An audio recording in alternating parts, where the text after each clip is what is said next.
Now we'll come into the kneeling sequence on the chair. You'll want a nice mat here. So this is a 1/4 or 3/8 inch or about a 1 to 1.2 centimeter mat so that you've got some support under your knees. This similar, we did a seated and a standing roll down for the spine. So position yourself a little bit back from the chair. Body is nice and tall. You can see my spine, my head.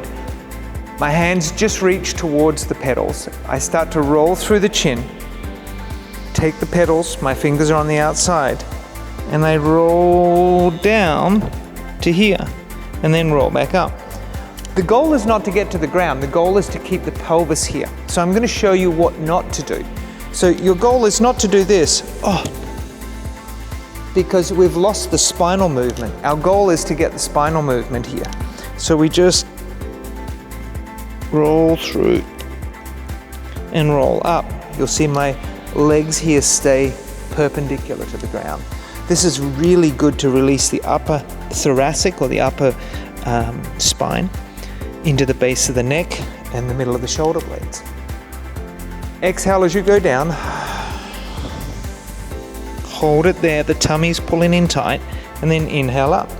We can add some rotation, single arm walking variations.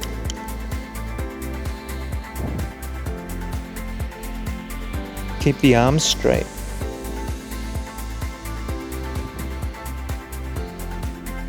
Down and up. These variations as you're doing the walking will help to rotate each of the vertebrae. We can also do a cross rotation. The movement's a little bit smaller, so I can't go down as far when I'm adding the rotation.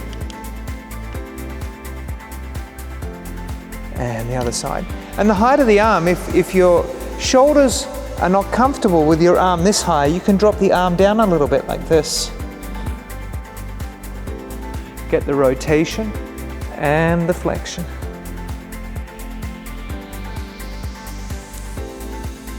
And then to finish off, just come back with one more in the middle.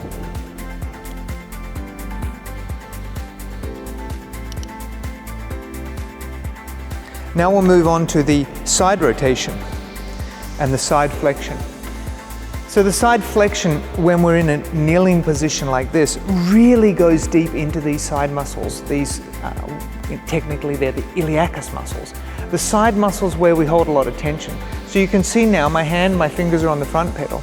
I start here nice and tall.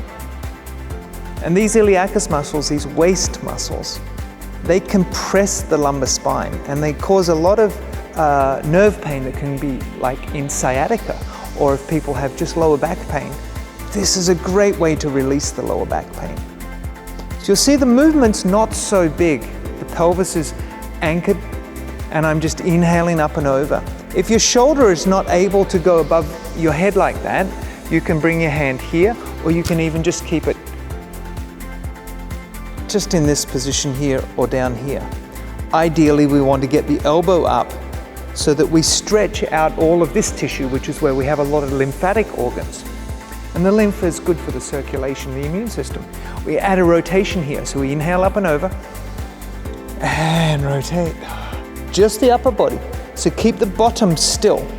When you do this rotation, I'll show you what not to do. So you go over, and then you drop your bottom.